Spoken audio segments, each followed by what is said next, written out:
Did you ever hear about the South African who brought a brick to a gunfight? Me neither, but if it had happened, I bet it would have been a Boer.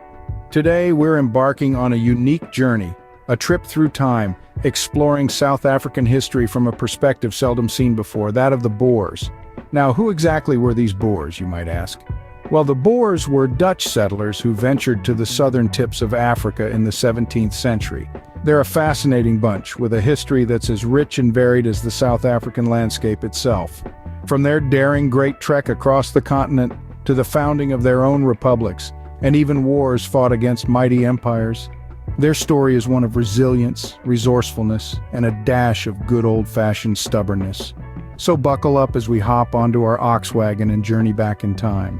You think your family road trips are long? Try telling that to the Boers who embarked on the Great Trek.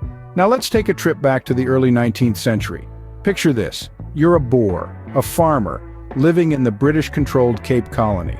You're not too thrilled about the British rule, so you pack up your family, your cattle, and your possessions into a covered wagon and you hit the road.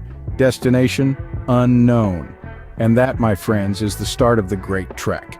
This wasn't a leisurely Sunday drive, it was a grueling journey over mountains, across rivers, through deserts. The Boers were a determined bunch, though. They were on a mission to find a new home, a place they could call their own, free from British rule. And here's a fun fact for you. These determined travelers didn't have GPS, obviously. They relied on the sun, the stars, and their gut instincts to guide them. Imagine trying to navigate your way across a whole continent without Google Maps. But the Great Trek wasn't just about the destination. It was about the journey, too. And what a journey it was. The trek took several years, and along the way, the Boers faced all kinds of challenges. They battled wild animals, hostile native tribes, and the harsh African climate. But they pressed on, driven by their desire for freedom and independence. This epic journey wasn't just a physical one. It was an emotional and spiritual one, too. The Great Trek played a huge role in shaping the Boers' identity. It instilled in them a deep sense of self-reliance, a fierce spirit of independence, and a strong belief in their divine destiny.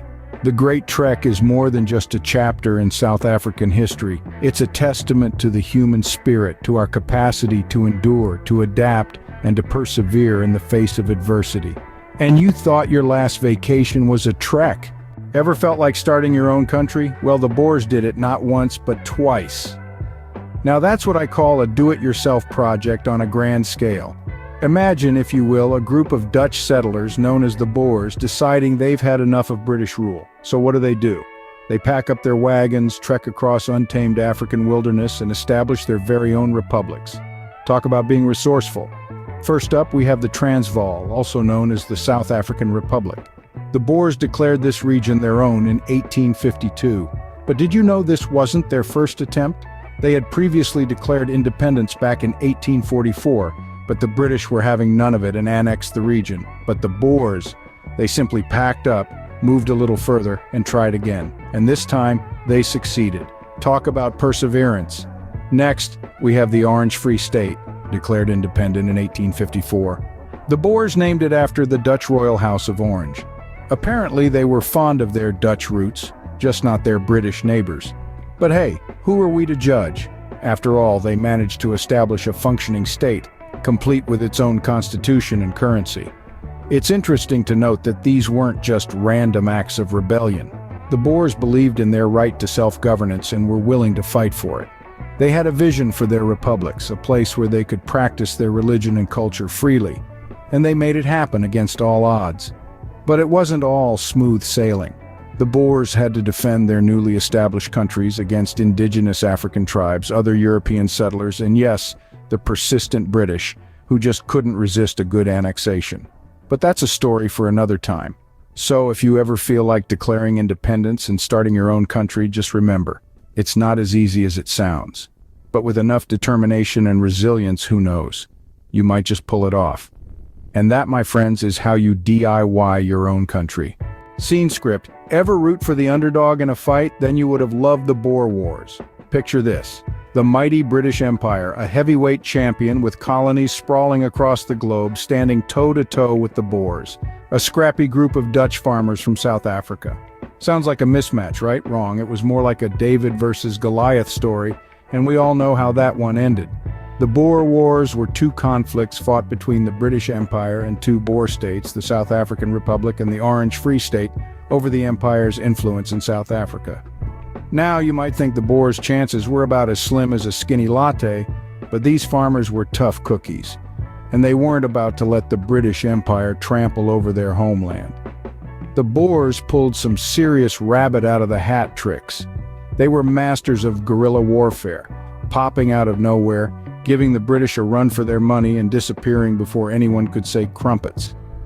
The Boers' hit-and-run tactics were so effective that they managed to hold off the British for years. In the First Boer War, the Boers sent the British packing with their tails between their legs. Now that's what I call a plot twist. But the British, not ones to take a defeat lying down, came back swinging in the Second Boer War. This time, they were prepared for the Boers' guerrilla tactics. However, the Boers were just as tenacious, fighting tooth and nail for their independence. Despite facing an enemy with superior numbers and resources, they held their ground. It was like watching a featherweight boxer going 12 rounds with a heavyweight and still standing at the end. In the end, the British did manage to secure a victory, but it was a Pyrrhic one. The Boers had shown the world that they were not to be underestimated. They may have been the underdogs, but they put up a fight that is still talked about today. And who said a small guy can't put up a big fight? The story of South Africa takes a twist with the era of apartheid. And no, it's not a new dance move. If you thought the Boer Wars were a roller coaster, buckle up, because here comes apartheid.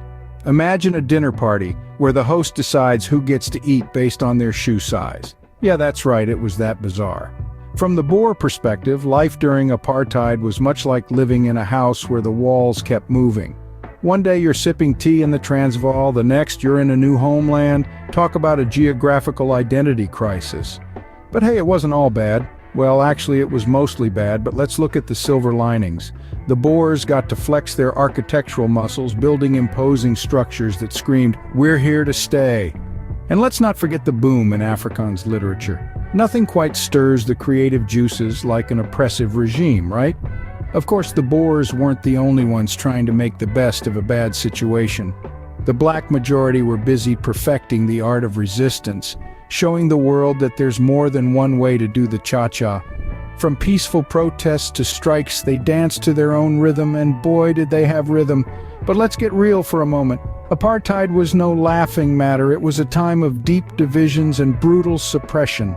The Boers, like everyone else, were caught up in a system that had very little to do with fairness and a lot to do with power. It was a dance that no one really enjoyed, a dance that left deep scars on the nation's soul. Yet, through it all, the spirit of the people never wavered. They held on, they persevered, and eventually they found their way to a new dawn. A dawn where everyone was invited to the dinner party and where shoe size had nothing to do with the size of your steak. And that's apartheid for you, a dance nobody really wanted to do. So what have we learned from our ox wagon ride through Boer history? Well, first and foremost, we discovered that the Great Trek was less of a casual road trip and more of a cross-country marathon with oxen. Not exactly the kind of vacation you'd find on a travel brochure, huh? Then we dove into the Boer Republics, essentially the ultimate DIY project. Who needs IKEA when you're building your own country from scratch? Talk about a fixer-upper. From there, we moved on to the Boer Wars, a classic underdog story with a twist. It's like David and Goliath, if David was a farmer with a musket and Goliath was the British Empire. And finally, we tackled apartheid, the plot twist no one saw coming. It was a dark chapter, sure, but also a testament to the resilience of the human spirit. And there you have it, South African history, Boer style.